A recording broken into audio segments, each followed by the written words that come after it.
If I had to explain social anxiety in a nutshell, I would say it comes from finding safety in other people rather than finding safety in yourself. In other words, safety from the external rather than the internal. You might feel no anxiety by yourself, but suddenly around other people or in certain situations, you don't feel the same. You feel agitated, or you feel stressed out, you feel fearful, anxious. In other words, you don't feel safe.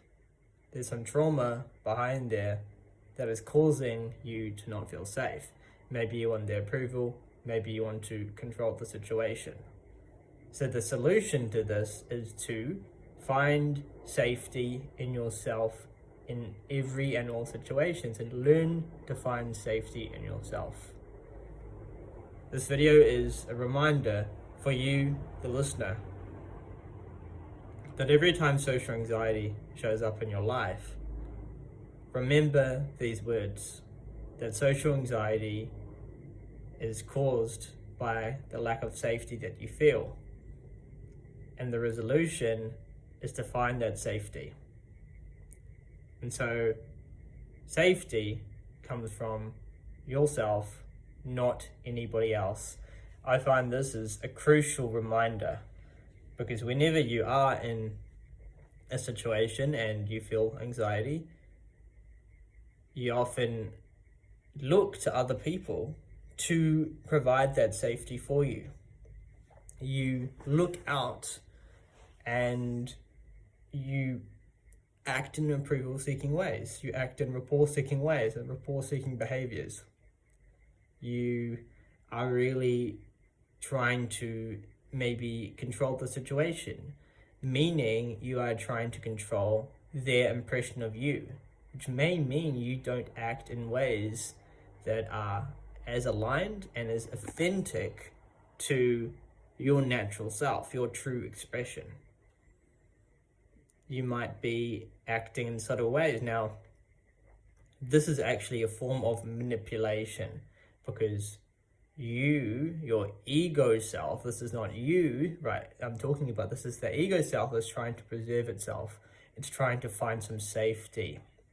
And so what can it do to find some safety? It can act in ways that help it to feel more safe. And so those ways may be to act in approval-seeking ways.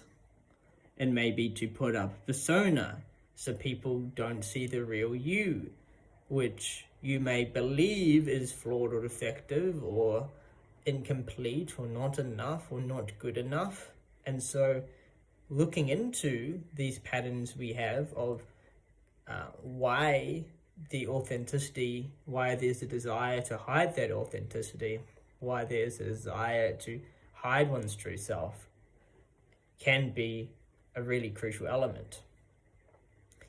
Now, this goes into belief systems. We believe certain things, and these belief systems cause us to not accept us to behave in certain ways. We might have a belief system that other people have to like us, because we might have been brought up in situations where if you weren't liked by your family, or if you weren't liked by certain people, you were ostracized. And so you may have some trauma around that, which may be unconsciously playing out. And so in the situation, in the social situation, you now have a belief that you need to be liked.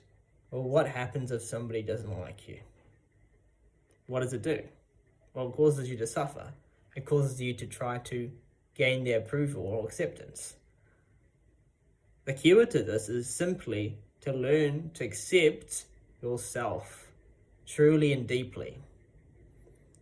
This is very different to getting that from somebody else, because it can't be shaken.